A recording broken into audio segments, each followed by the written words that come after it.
नमस्कार, स्वागत है आपका खबर उत्तर प्रदेश पे। मैं हूं आपके साथ हारिस। रुक कर लेते हैं पहले हेडलाइंस की ओर।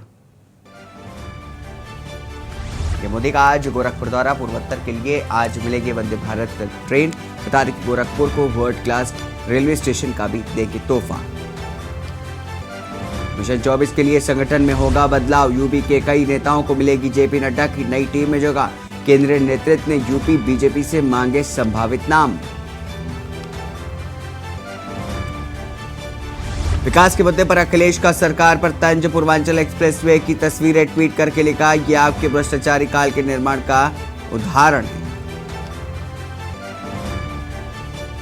मुश्किल में मुख्तार अंसारी की फरार पत्नी। गाजीपुर से अफशान अंसारी के घर पर कुर्की का नोटिस चस्पा। फरार अफशान अंसारी की तलाश जारी। कानपुर के नौबस्ता रामादेवी फ्लाईओवर पर हुआ बड़ा हादसा। टीसीए में टक्कर मारने के बाद अनियंत्रित होकर के पलटा ट्रक। बाइक सवार एक की मौत। सब्जियों पर महंगाई की मार लगातार जारी है। बारिश में महंगी सब्जियों ने निकाला लोगों का दिवाला। सब्जी दुकानदार भी परेशान। आप देख रहे हैं के न्यूज, खबरों का सारथी। नमस्कार, फिर एक बार आपका स्वागत है। लखनऊ से खबर आपको बता दें, जहां पर आज वंदे भारत को हरी झंडी दिखाएंगे प्रधानमंत्री नरेंद्र मोदी। बता दें कि वंदे भारत को गोरखपुर से रवाना करेंगे प्रधानमंत्री मोदी। लखनऊ और गोरखपुर वासियों की बड़ी सौगात मिलने वाली है। 4 घंटे 15 मिनट में लखनऊ से गोरखपुर की दूरी तय हो जाएगी। दोपहर 3:40 पर नरेंद्र मोदी दिखाएंगे वंदे भारत को हरी झंडी। तो रात 8 बजे गोरखपुर से लखनऊ पहुंचेगी वंदे भारत। बताया जा रहा है कि 9 तारीख से अपने नियमित शेड्यूल से रवाना हो जाएगी। तो बता दें कि गोरखपुर लखनऊ और लखनऊ से गोरखपुर के लिए रवाना की जाएगी वंदे भारत एक्सप्रेस ट्रेन। गोरखपुर से सुबह 6:05 पर वंदे भारत रवाना की जाएगी। सुबह 10:20 पर वंदे भारत पहुंचेगी लखनऊ। तो वंदे भारत को गोरखपुर से रवाना करेंगे प्रधानमंत्री मोदी। लखनऊ और गोरखपुर वासियों को मिलेगी सौगात। बता दें कि 4 घंटे 15 मिनट में लखनऊ से गोरखपुर की दूरी तय की जाएगी। दोपहर 3:40 पर नरेंद्र मोदी दिखाएंगे वंदे भारत को हरी झंडी। रात 8 बजे गोरखपुर से लखनऊ पहुंचेगी वंदे भारत एक्सप्रेस ट्रेन। 9 तारीख से अपने नियमित शेड्यूल से होगी रवाना। इस खबर पर अधिक जानकारी के लिए भरत सेठी हमारे संवाददाता हमारे साथ जुड़े हैं। भरत, लखनऊ से आप जुड़े हमारे साथ। बता दें कि वंदे भारत एक्सप्रेस ट्रेन जो है उसको सौगात मिलने वाली है। लखनऊ और गोरखपुर के बीच चलेगी। क्या कुछ बताएंगे इस पूरी जानकारी पर? देखिए, बिल्कुल वंदे भारत जो ट्रेन है उसकी शुरुआत होने वाली है। ट्रायल हो चुका है। 15 मिनट का वक्त लगा था और जो इसका समय निर्धारित, यदि गोरखपुर से इस ट्रेन को हरी झंडी दिखाएंगे लगभग दोपहर 3:40 पर और लखनऊ पहुंचेगी रात को 8 बजे। फिलहाल इसका जो टाइमली शेड्यूल जो निर्धारित किया गया है वो मॉर्निंग में गोरखपुर से बात करें 6:05 पे चलेगी और लगभग 10:20 पे सुबह लखनऊ पहुंचेगी। अगर लखनऊ से गोरखपुर की वापसी की वंदे भारत की बात करें तो ये जो ट्रेन है 7:15 पे चलेगी और लगभग 7:15 पे चलेगी और लगभग ये 11:25 पर ये वंदे भारत है ये गोरखपुर पहुंचेगी। इसके जो स्टॉपेज निर्धारित किए गए हैं वो अयोध्या किया गया है और बस्ती किया गया है। फिलहाल 2-2 मिनट का इसका स्टॉपेज रहेगा। अगर बात करें इसकी सुविधाओं की ट्रेन, तो तमाम इस ट्रेन में सुविधाएं हैं। चेयर क्लास है, एग्जीक्यूटिव क्लास है। इसका जो अगर फेयर की बात कर ले तो लगभग 727 से इसका फेयर स्टार्ट होता है और जो इसका फेयर 1800 के आसपास इसका फेयर जाएगा। फिलहाल IRTC में भी इसका जो ट्रेन का अब बुकिंग स्टार्ट हो चुकी है। अब जो यात्री हैं इसकी बुकिंग कर सकेंगे। हफ्ते में ये जो ट्रेन है वो 6 दिन ही चलेगी। फिलहाल तमाम सुविधाएं रहेंगी जो गोरखपुर वासियों को और लखनऊ वासियों को तमाम की बड़ी सौगात मिलने वाली है वंदे भारत के रूप से, क्योंकि वंदे भारत लखनऊ से कोई भी वंदे भारत अभी नहीं चल रही थी, लेकिन अब वंदे भारत गोरखपुर से लखनऊ चलेगी और लखनऊ से जब गोरखपुर जाएगी तो वहां के रहने वाले लोगों को एक बहुत बड़ी सौगात मिल रही है। साथ ही साथ अगर जो व्यक्ति सुबह लखनऊ आता है गोरखपुर से और इसी ट्रेन से शाम को वापस भी जा सकता है, मतलब पूरा दिन लखनऊ में रहने के बाद आराम से आदमी अपने काम निपटाने के बाद वापसी गोरखपुर जाएगा और बहुत लाभदायक होने वाली ट्रेन। और सबसे बड़ी बात है इसका जो स्टॉपेज है वो अयोध्या में भी किया गया है। रामलला की नगरी में भी अयोध्या में भी स्टॉपेज किया गया है। 2 मिनट का स्टॉपेज वहां रहेगा तमाम जो यात्री हैं जो बाहर से आएंगे, जो अयोध्या, क्योंकि मंदिर की जो शुरुआत होगी दर्शन की, तमाम मंदिरों में भीड़ रहेगी और उसके लिए तमाम जो ट्रेनों का भी इंतजाम किया जाएगा। लेकिन लग्जरी क्लास की बात करें, तमाम वीवीआईपी लोग अगर इस ट्रेन से अयोध्या जाएंगे तो उनके लिए भी काफी लाभदायक ट्रेन जो है वो साबित होने वाली है। फिलहाल आज योगी प्रधानमंत्री नरेंद्र मोदी दोपहर में लगभग 3 बजकर गोरखपुर से इस ट्रेन को हरी झंडी दिखाएंगे, तो लगभग आपको 8 बजे ट्रेन लखनऊ पहुंचेगी। जी भरत, जिस तरीके से आपने बताया कि गोरखपुर और लखनऊ की जो दूरी है उसको बहुत कम कर देती है ये ट्रेन वंदे भारत एक्सप्रेस। देखा गया है देश के अलग अलग कोनों में चल रही है, अब लखनऊ को भी इसकी सुविधा का लाभ उठाने का मौका मिलेगा। आपसे ये जानना चाहेंगे कि जो अन्य ट्रेनें होती हैं जो गोरखपुर से लखनऊ चलती हैं वो कितना समय लेती है, उससे कितने कम समय में गोरखपुर से लखनऊ आ सकेंगे आप वंदे भारत से? देखिए, लखनऊ और गोरखपुर की जो दूरी है लगभग 260 किलोमीटर की दूरी है। जो अन्य एक्सप्रेस ट्रेन है लगभग वो 5 घंटे के आसपास, 5 घंटे, सवा 5 घंटे, 5.5 घंटे जो ट्रेनों का समय लेती हैं, और कुछ की ट्रेनें 6 से 7 घंटे भी समय लेती हैं। लेकिन वंदे भारत के आने के बाद जो ट्रेन का जो समय है वो 260 किलोमीटर की लगभग इस दूरी है, वो मात्र 4 घंटे 15 मिनट में तय करेगी।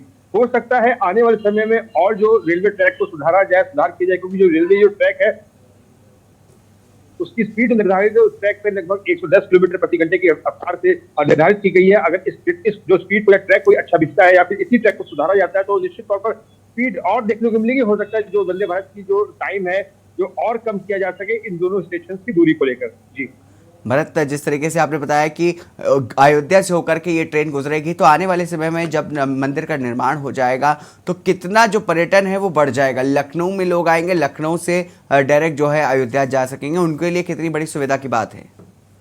देखिए, तमाम सुख सुविधाएं जो है वो अयोध्यावासी को मिल रही है। रामलला के जन्मस्थल जो नाम अयोध्या है, वहाँ पर इंटरनेशनल एयरपोर्ट भी बनाया जा रहा है। तमाम जो यात्री अगर देश विदेश से पहुंचेंगे तो जो अगर डायरेक्ट फ्लाइट अयोध्या की नहीं होगी तो वो लखनऊ से इस ट्रेन का, लग्जरी ट्रेन का लाभ उठा सकते हैं। और फ्लाइट के थ्रू भी जाते हैं तो लखनऊ जो बाहर से आएंगे वो सीधे अयोध्या के इंटरनेशनल एयरपोर्ट पर जा सकते हैं। अयोध्या को एक भव्य रूप से तैयार किया जा रहा है, एक हाईटेक सिटी के तौर पर अगर बनाया जाए, और क्योंकि राम जन्मभूमि है, तमाम जो सुख सुविधाएं वहाँ पे अयोध्या में दी जाएंगी, सब सुविधाएं मिलने जा रही हैं। अगर इस ट्रेन की अगर बात करें, अगर इसका मेन मकसद ही यही है कि अगर अयोध्या में ट्रेन का स्टॉपेज किया जा रहा है तो आने वाले समय में लोगों की जो भीड़ है, लोग जो पहुंचेंगे दर्शन को, उनके लिए सुख सुविधाओं को देखते हुए इस ट्रेन का जो स्टॉपेज है वो अयोध्या में निर्धारित किया गया। फिलहाल अभी जो स्टॉपेज है वो 2 मिनट का है, लेकिन आने वाले समय हो सकता है इसके स्टॉपेज को बढ़ाया जाए और इस ट्रेन की जो कनेक्टिविटी है दूसरे स्टेशन से भी जोड़ी जाए। जी भरत, बहुत बहुत शुक्रिया तमाम जानकारी विस्तार से बताने के लिए। तो आपको बता दें कि पूर्वोत्तर राज्य को बड़ा जो है उत्तर प्रदेश के जो पूर्वी क्षेत्र है उनको एक बड़ी सुविधा मिलने जा रही है, बड़ी सौगात मिलने वाली है। आज प्रधानमंत्री मोदी जो हैं वो वंदे भारत एक्सप्रेस ट्रेन को हरी झंडी दिखाएंगे। ये ट्रेन आपको बता दें लखनऊ से लेकर के गोरखपुर की दूरी तय करेगी। उसके जो बीच की जो डिस्टेंस है वो करीब मात्र 4 घंटे 15 मिनट में ये दूरी को कंप्लीट कर लेगी। बताया जा रहा है कि लखनऊ से चलने वाली वंदे भारत एक्सप्रेस ट्रेन पहली ट्रेन होने वाली है। तो मात्र 4 घंटे में अब गोरखपुर से आप लखनऊ आ सकते हैं। तो आज प्रधानमंत्री नरेंद्र मोदी गोरखपुर में इस ट्रेन को हरी झंडी दिखाएंगे और इस ट्रेन को वहां से रवाना करेंगे। प्लेटफॉर्म नंबर 4 पर आएगी।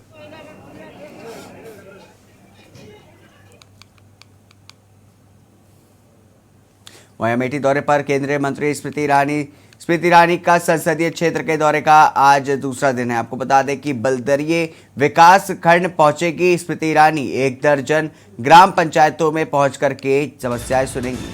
अमेठी दौरे पर केंद्रीय मंत्री स्मृति ईरानी। बता दें कि स्मृति ईरानी का संसदीय क्षेत्र का आज दूसरा दिन है।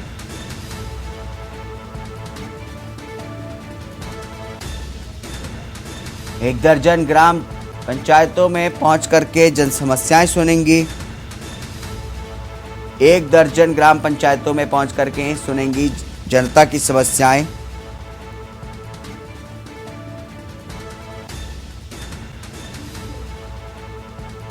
गांव में हुए विकास कार्यों की परखेंगी हकीकत। बल्दिराय तहसील के संबंधित अधिकारी भी इस दौरान मौजूद रहेंगे।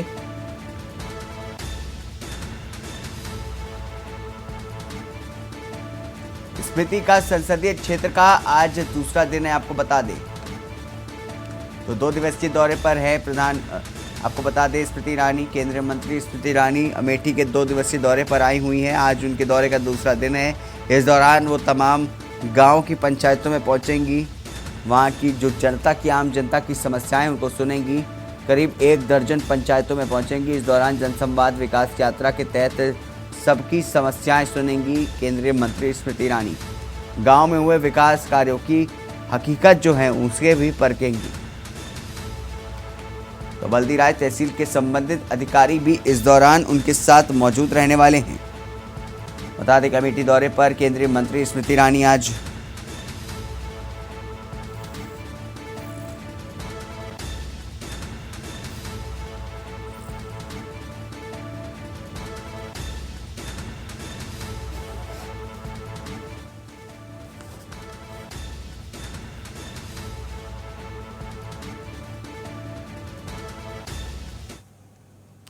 बता दें कि लखनऊ से अगली खबर है, जहां पर बीजेपी ने बढ़ाया है महाजन संपर्क अभियान का समय। बता दें कि बीजेपी ने महाजन संपर्क अभियान का समय बढ़ा दिया है। 15 जुलाई तक बढ़ाया गया है महाजन संपर्क अभियान। भाजपा ने लोकसभा चुनाव को देखते हुए इसका समय जो है वो बढ़ा दिया है।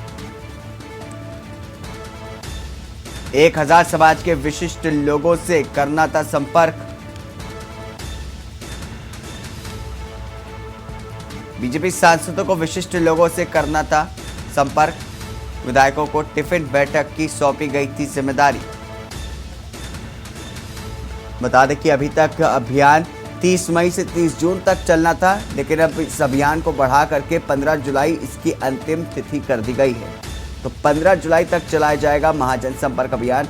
विधायकों को टिफिन बैठकों की जिम्मेदारी जो है वो सौंपी गई थी।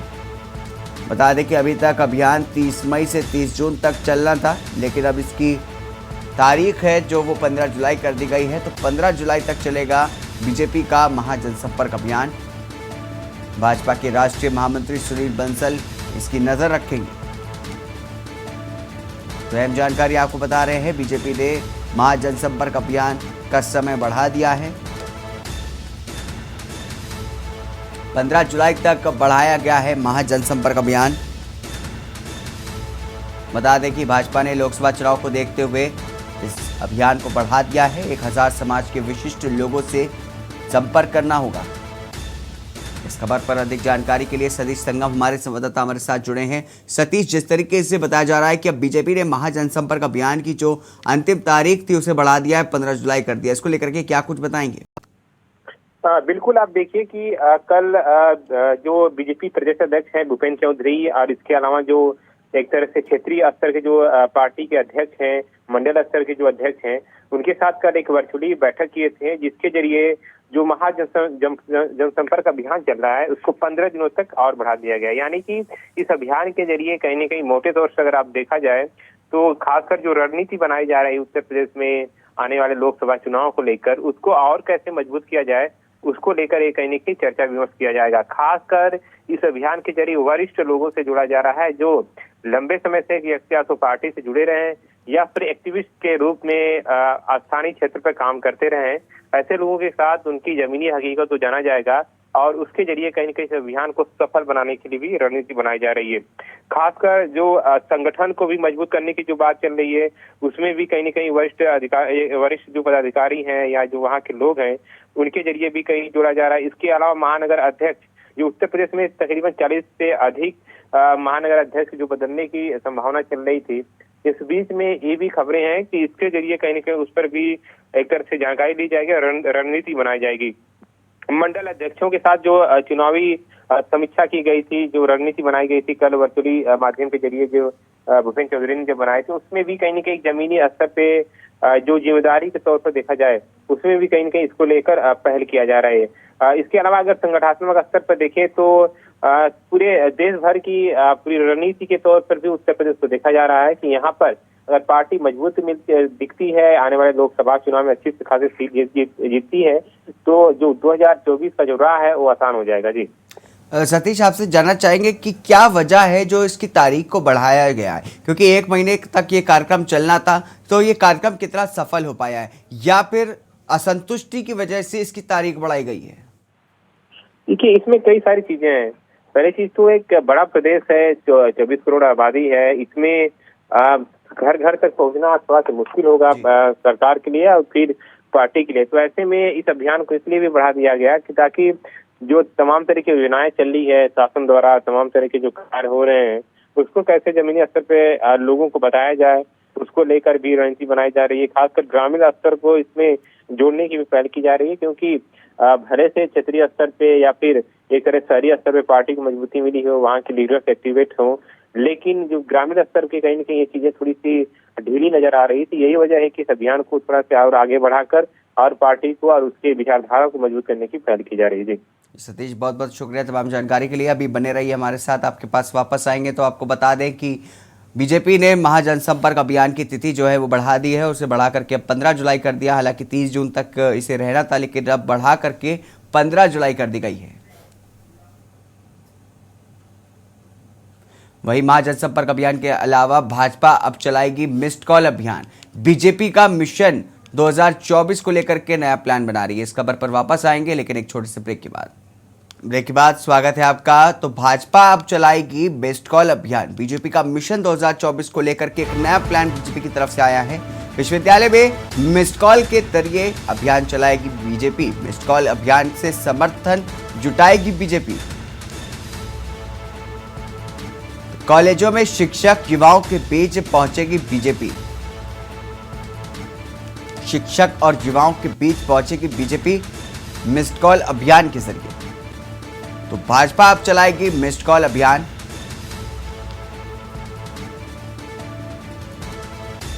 बीजेपी का मिशन 2024 को लेकर के एक नया प्लान सामने आया है।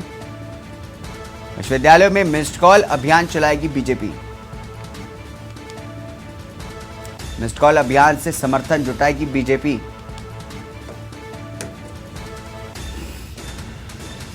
विश्वविद्यालयों में मिस्ड कॉल अभियान चलाएगी बीजेपी।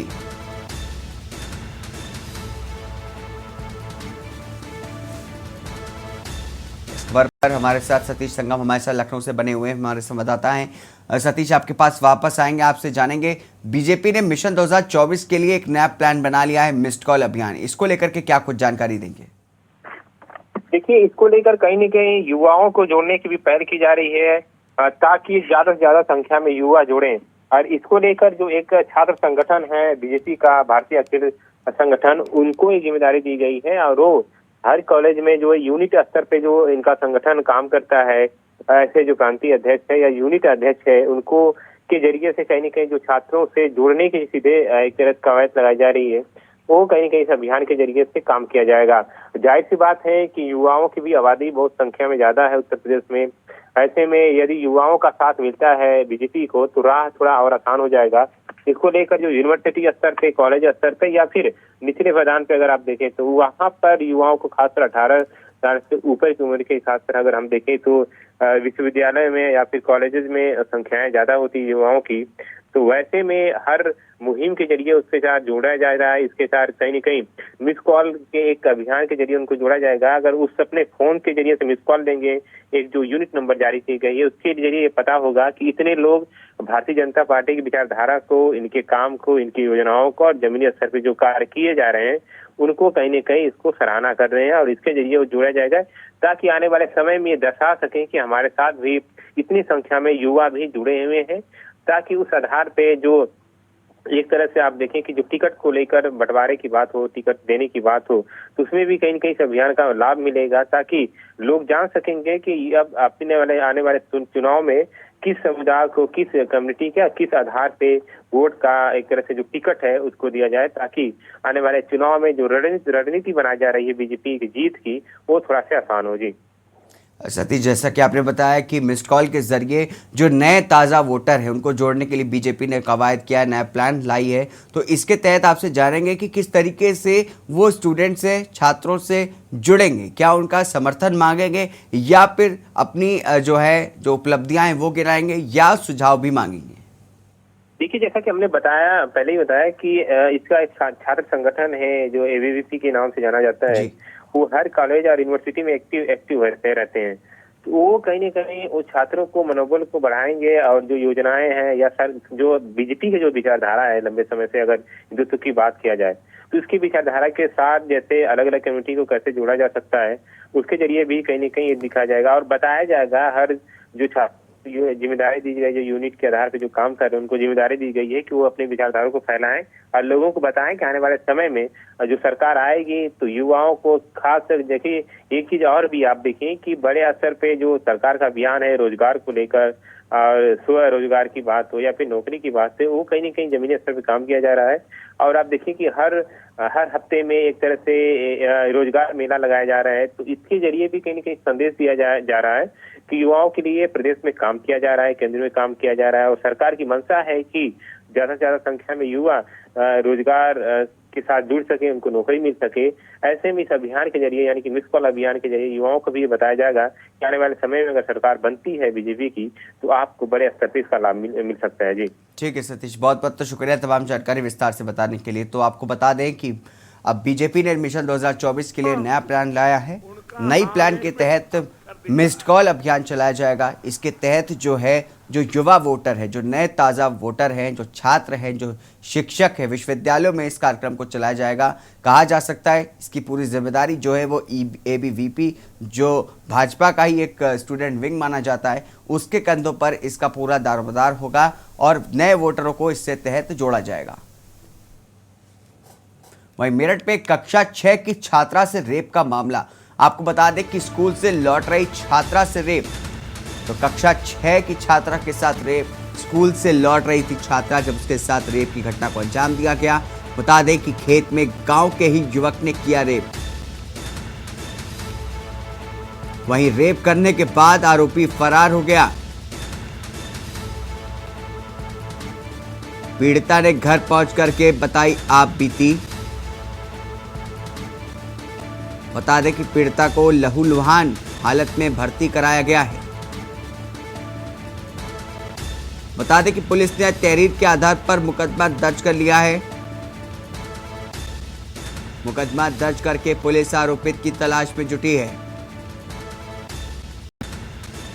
पीड़िता को लहूलुहान हालत में भर्ती कराया गया। पुलिस ने तहरीर के आधार पर मुकदमा दर्ज किया है। मुकदमा दर्ज करके पुलिस आरोपी की तलाश में जुटी है। थाना बहसूमा क्षेत्र के एक गांव का मामला आपको बता रहे हैं जहां पर इस घटना को अंजाम दिया गया है। मेरठ में एक कक्षा 6 की छात्रा से रेप का मामला सामने आया। तो स्कूल से लौट रही थी छात्रा जब उसके साथ इस तरह की हरकत की गई। बता दें कि खेत में गांव के एक युवक ने उसका रेप कर दिया। रेप करने के बाद आरोपी मौके से फरार हो गया। बताया जा रहा है कि पीड़िता ने घर पहुंच करके आप बीती बताई, जिसके बाद परिजनों ने शिकायत दी है। पीड़िता को लहूलुहान हालत में भर्ती कराया गया है। पुलिस ने तहरीर के आधार पर मुकदमा दर्ज कर लिया है। मुकदमा दर्ज करके पुलिस आरोपी की तलाश में जुटी है। तो अहम जानकारी आपको बता रहे हैं, पीड़िता को लहूलुहान हालत में भर्ती कराया गया है। बताया जा रहा है कि पुलिस ने तहरीर के आधार पर मुकदमा दर्ज कर लिया है। मुकदमा दर्ज करके पुलिस आरोपी की तलाश में जुटी। थाना बहसूमा क्षेत्र के एक गांव का मामला आपको बता रहे हैं जहां पर इस तरह की घटना को अंजाम दिया गया है। मेरठ में कक्षा 6 की छात्रा से रेप की घटना को अंजाम दिया गया। बता दें कि स्कूल से लौट रही थी छात्रा जब उसके साथ रेप की घटना को अंजाम दिया गया। खेत में एक गांव के युवक ने उसका रेप कर दिया।